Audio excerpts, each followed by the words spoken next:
This video is a joint production of the National Joint Apprenticeship and Training Committee, or NJATC, and Salisbury.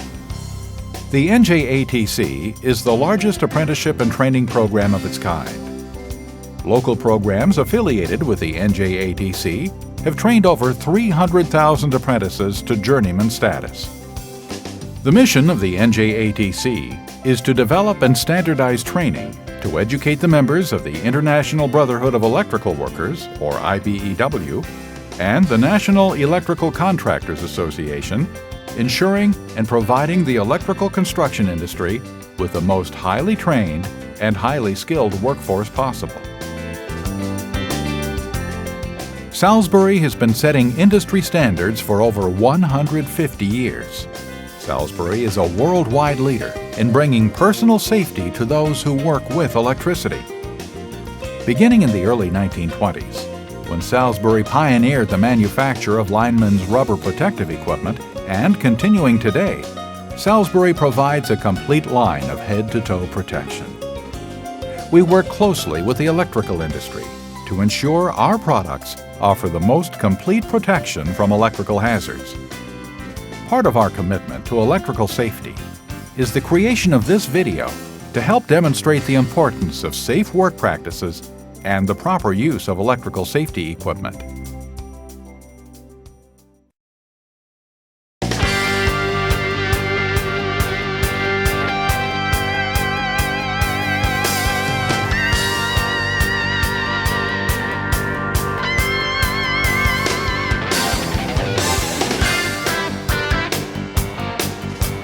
Working safely on or near energized lines with Salisbury's protective insulating equipment is an accepted work practice throughout the world. It goes back to the beginning of the early 1900s. Electric utilities realized that routine maintenance on energized lines and equipment could be performed efficiently and safely, providing that the workers were protected against electrical shock. Back in the early days, electrical lines carrying about 5,000 volts was the maximum exposure linemen faced. As power requirements increased in the early 1920s, the need to provide protection for the line worker increased also. Starting with a request from a group of safety engineers from Commonwealth Edison in Chicago, then President M.B. Salisbury set forth to develop the company's first electrical safety product, line hose. After many design changes and consultation with the Commonwealth Edison engineers, the final product was developed and received a patent in 1924.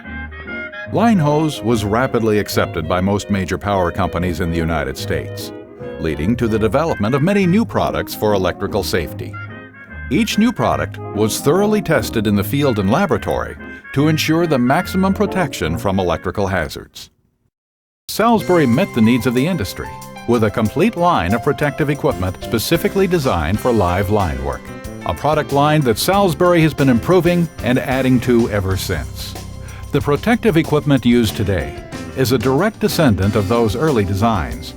Equipment available today allows electrical workers to use modern safety techniques to work on energized lines and equipment at nominal voltages as high as 34.5 kV. Remember that all equipment used in this video is designed as a temporary cover-up of energized conductors and equipment. This equipment should be removed after the maintenance job is complete. Rubber insulating gloves and only rubber insulating gloves are designed for continuous and purposeful contact with energized conductors and equipment. Leather protectors should be worn over the rubber insulating gloves to provide mechanical protection against cuts, tears, and scratches. All other equipment you will see used in this video is designed for accidental and/or brush contact. Today's state-of-the-art safety equipment allows for the highest degree of protection when linemen follow recommended work procedures. The purpose of this video is to review or introduce generally accepted safe work methods using modern safety equipment. Remember, your work practices may vary. You must follow your company's safety rules. Always review your company's instructions for safe work procedures before starting the job. Established safety procedures of your company are developed to fit your system and are vital for you to follow. Be sure to use properly rated safety equipment for the electrical hazards you will be exposed to, and never hesitate to use extra cover-up. As we'll show later, proper inspection and maintenance of safety equipment is vital to make sure you're safe on the job. There are 3 basic requirements that must be followed when performing live line maintenance work. First of all, you must be isolated from the pole. In other words, be removed from a possible phase-to-ground contact. This can be achieved by several methods, including working from an insulated work platform, out of a bucket mounted on an insulated boom, and using appropriate pole guards.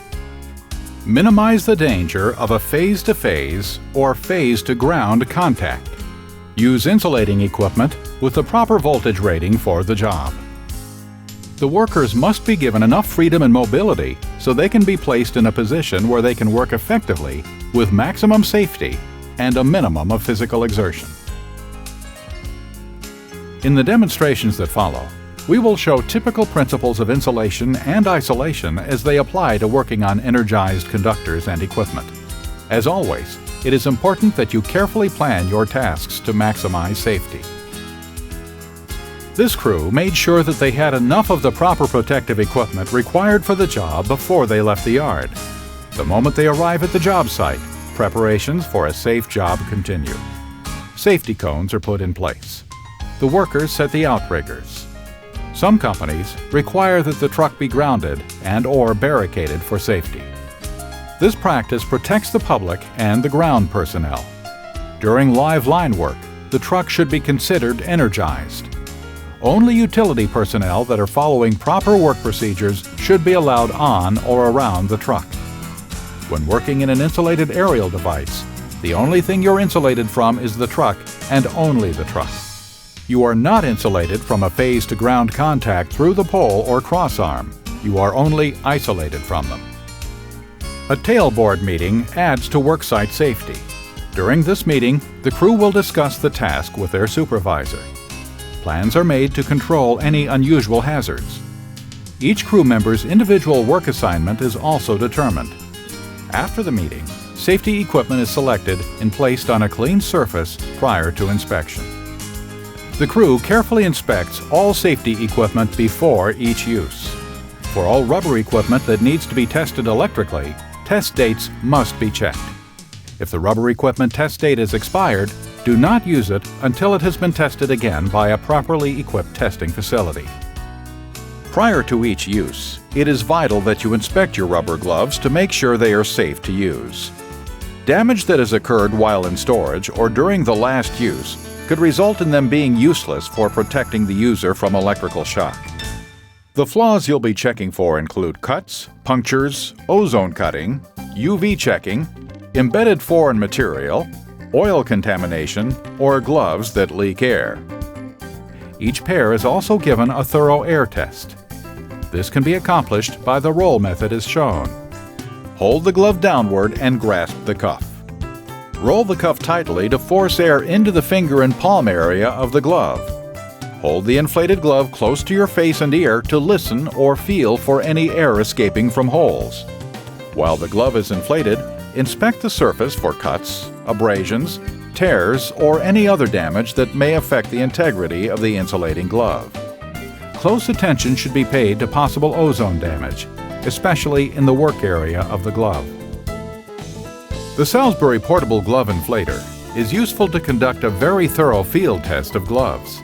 As demonstrated in the video, the inflator allows workers to inspect more of the surface area of the glove as compared to the manual cuff rolling method. This can help spot damage to the rubber that could otherwise go unseen by the user. If any rings, watches, or any other conductive objects are worn, they should be removed since they are considered unsafe and could damage the rubber gloves. Properly sized gloves are important to ensure worker comfort and maximize user dexterity. Measuring the hand is easy, as shown in this demonstration. Using a soft measuring tape, measure around the palm of the hand between the thumb and the index finger. This distance, measured in inches, is the appropriate glove size. If you will be wearing cotton glove liners under the rubber gloves, increase the measurement by 1/2 inch to compensate for the added thickness. Leather protectors should always be worn over electrical insulating gloves to provide needed mechanical protection against abrasions, cuts, and punctures. To avoid the risk of electrical flashover, the distance between the end of the cuff of the protector and the end of the cuff of the rubber glove shall not be less than that specified in ASTM F496. For example, with Class 0 and 00 rubber gloves, the distance between the top of the protector and the top of the cuff of the rubber glove is 1/2 inch minimum. For Class 1, it would be 1 inch. Class 2 is 2 inches, Class 3 is 3 inches, and Class 4 is 4 inches. Leather protectors are inspected also. Look for cuts or holes in the leather gloves. If any damage is found, the gloves are not suitable for protecting the rubber gloves they are worn over. If oil or other contaminants are on the protectors, this could also cause damage to the rubber gloves beneath them. Leather protectors should never be used as work gloves, and work gloves should never be used as leather protectors. Proper storage of the gloves between uses is very important. Rubber gloves should be stored in a glove bag, usually made of canvas, with air holes in the bottom to allow for proper ventilation. Do not store more than 1 pair of gloves in each bag. Also, do not store gloves near sources of heat. When putting the gloves in the bag, do not fold them. Sleeves are also inspected on both surfaces, looking for the same types of damage that can affect rubber gloves. Carefully roll each sleeve between your fingers, looking for any damage over the entire surface of the rubber. The sleeves must also be inspected on both sides. The inside and outside surfaces of the line hose should be inspected for possible damage. Even though line hose is made of thick rubber, it can still be made unsafe by cuts, tears, or punctures. Carefully open the line hose as far as possible to allow for proper inspection of the inside surface. Blankets are inspected on both surfaces using the roll and turn method. If blankets are inspected on the ground, precautions must be taken to provide a barrier from the bare ground surface. A simple tarp will protect blankets from unexpected damage during the inspection. Start by carefully rolling the blanket and inspecting the entire surface area of the rubber. Look for any cuts, tears, punctures, chemical damage, or ozone deterioration. This procedure must be followed for both sides of the blanket until the entire surface area has been inspected. Other protective equipment that will be used is also inspected prior to each use. As with line hose, the inside of this insulating hood must be inspected to make sure there is no damage to the rubber. The first job we're going to watch is the replacement of a defective switch. Due to the risk of arc flash during this job, the crew is wearing properly rated flame-retardant clothing and face shields. The crew starts by covering up the system neutral with line hose and a hood. Next, the crew disconnects both switches using a hot stick. This step should be done with the face shield lowered to protect the workers from the risk of arc flash.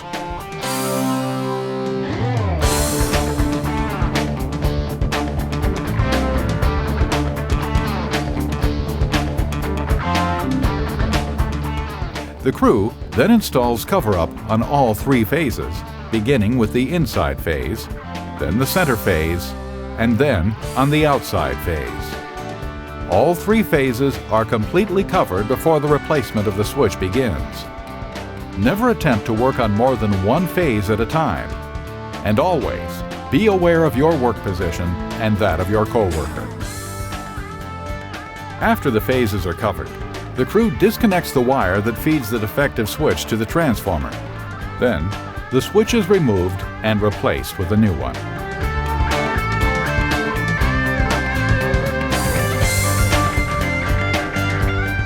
The lineman then reattaches the wire from the switch to the transformer. The fuse holder is also installed and tested for proper operation.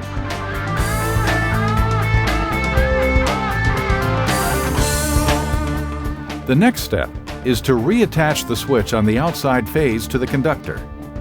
The crew now removes the line hose and blankets from the outside, center, and inner phases.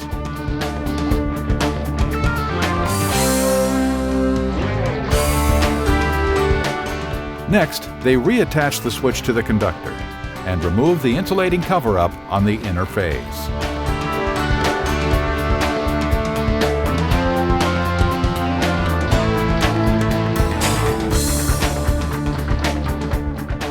The final part of the job is to reconnect the switches with a hot stick. Once again, the crew lowers their face shields to maximize protection in the event of an arc flash. After this is complete, the cover-up on the neutral is removed and the job is complete. The next job will be insulator replacement. The crew starts by covering the system neutral with line hose.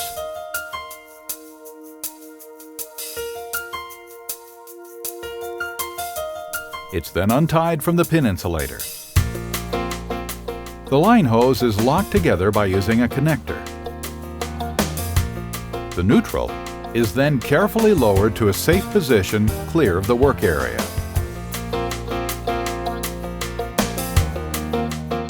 Next, the crew covers up the inside phase with line hose and blankets. Notice how they make sure to properly use blanket pins to wrap the blanket securely around the conductors and insulators. The same procedure is used to cover up the center phase. The outside phase remains uncovered since the crew will only be working between the inside and center phases. Once this is complete, work can begin on replacing the dead-end insulator. Rubber crossarm covers are put in place to reduce electrical stress on the insulated jumper cable assembly that will be used in this operation. To lengthen the jumper cable assembly, a connector link is used to attach two jumper sets. After the jumper sets are attached, the assembly connection point is covered with a rubber blanket. This entire assembly is then placed over the crossarm covers. The next step is to place the hoist assembly into position and then secure the first end of the insulated jumper cable on the conductor. Before the jumper is connected, the conductor is cleaned with a wire brush to ensure a good electrical connection.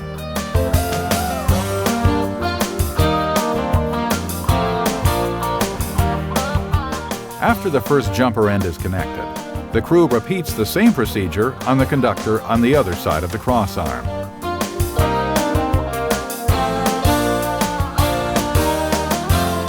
The hoist is properly tensioned to create slack on the conductor, so the damaged insulator can be replaced with a new polymer insulator.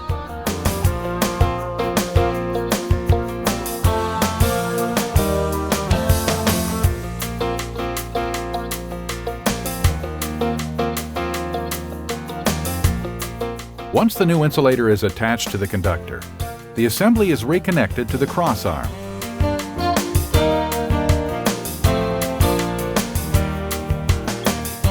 The hoist is adjusted to allow the assembly to achieve the proper tension. Next, the hoist and wire grip can be removed from the conductor. After completing the task, the entire area must be recovered to provide protection before the jumpers are removed. After removing the hoist, the crew removes the jumper clamps one at a time in order to have constant control of both ends.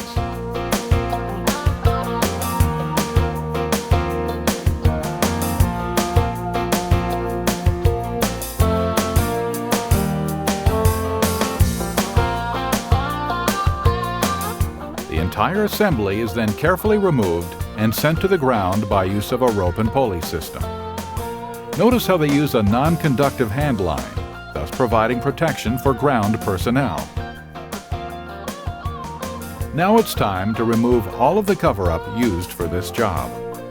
The crew works on one phase at a time, removing blankets and line hose.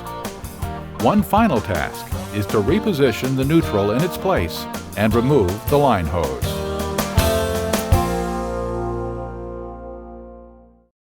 In the next job, the work crew will replace a damaged insulator and repair a section of frayed conductor on the center phase. The protective cover-up equipment is installed on all three phases to maximize worker safety. Each phase is covered with line hose, blankets, and hoods. Once again, note how the crew only works on one phase at a time.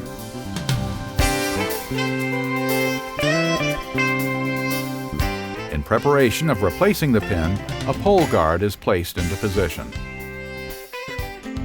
The crew also installs a crossarm guard and 2 blankets on the crossarm.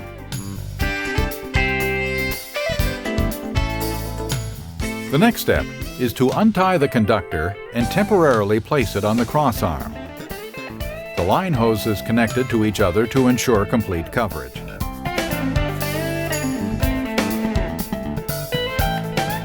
Now the insulator can be safely replaced.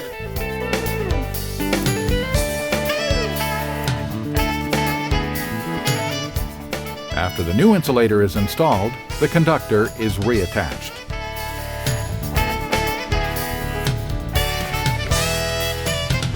The crew then recovers the insulator with a blanket and removes the crossarm guard.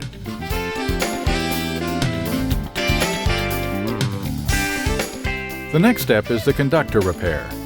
Prior to the conductor repair, the crew gets the insulated jumper cables ready for installation. To achieve the desired length, they use a connector link to secure the 2 cables and wrap it securely in a rubber blanket.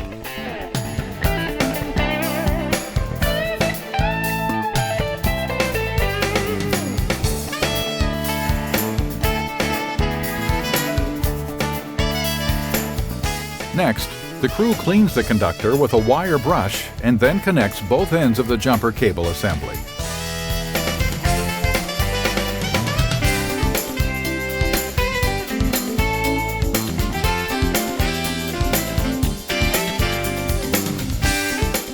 Now, they are ready to repair the damaged portion of the conductor. Wire grips and the hoist system are installed and the proper tension is set to allow for the work to be done.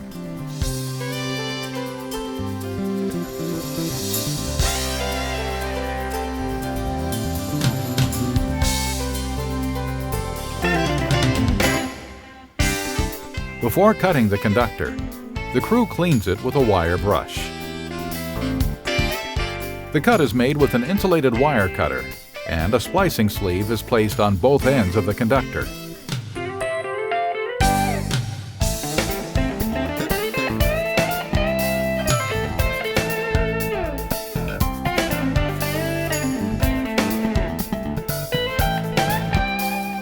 After installing the splicing sleeve, the crew begins to remove all insulating equipment from the conductors, starting with the hoist and wire grips.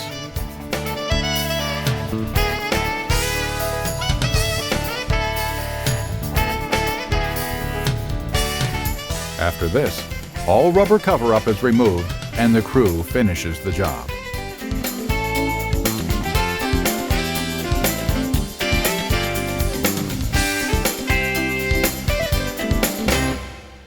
The next job will be the installation of a new crossarm on a 3-phase system. The crew begins by placing line hose and blankets on all 3 phases, making sure to only work on one phase at a time.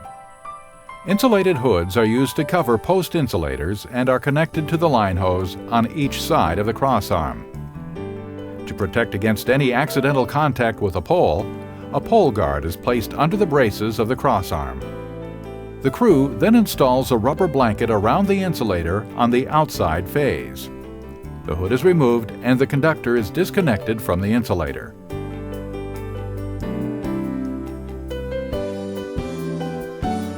The linemen carefully lower the conductor beneath the crossarm and attach all of the line hose sections together with a connector. The same procedure is used first for the inside phase and then the center phase.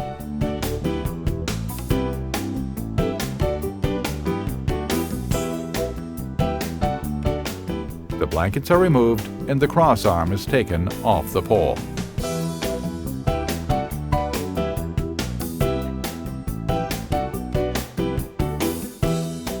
After the new crossarm is attached, the insulator is installed on the center phase first.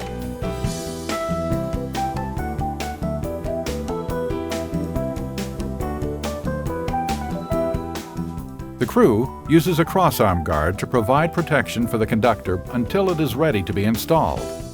Remember, line hose is not intended to be placed directly on the crossarm. The next step is to install the inside phase insulator and cover the insulator base with a blanket.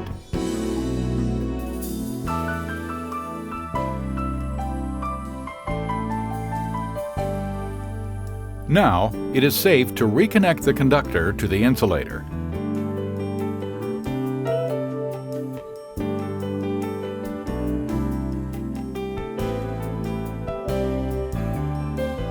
After the conductor is attached, the insulator is covered with a hood.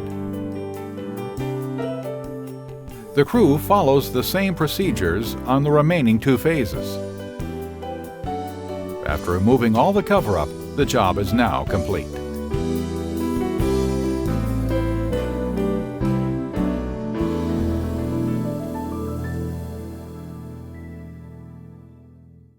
We have seen 4 different procedures completed. These crews followed approved work practices. Perhaps some were a little different from your company. If that is the case, always follow your company's safety rules. Our crews protected themselves against accidental contact.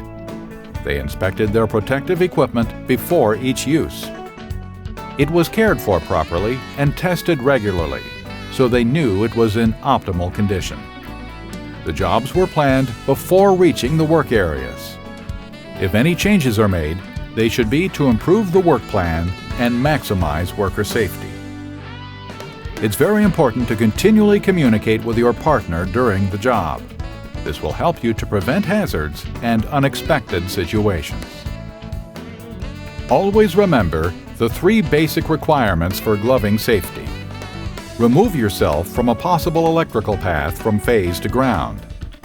Isolate yourself from the pole and other grounded hardware. Use protective equipment to minimize the possibility of a phase-to-phase or phase-to-ground contact. Have enough mobility so you can work effectively with maximum safety and a minimum of physical exertion. The gloving of distribution voltages is something that linemen do every day. The procedures are well established and protective equipment is readily available, but working safely is ultimately up to you. You are responsible for taking the necessary steps to reduce the chance of injury to yourself and your fellow workers. Take pride in your work and be sure to do every live line job in the safest possible way. Your life depends on it.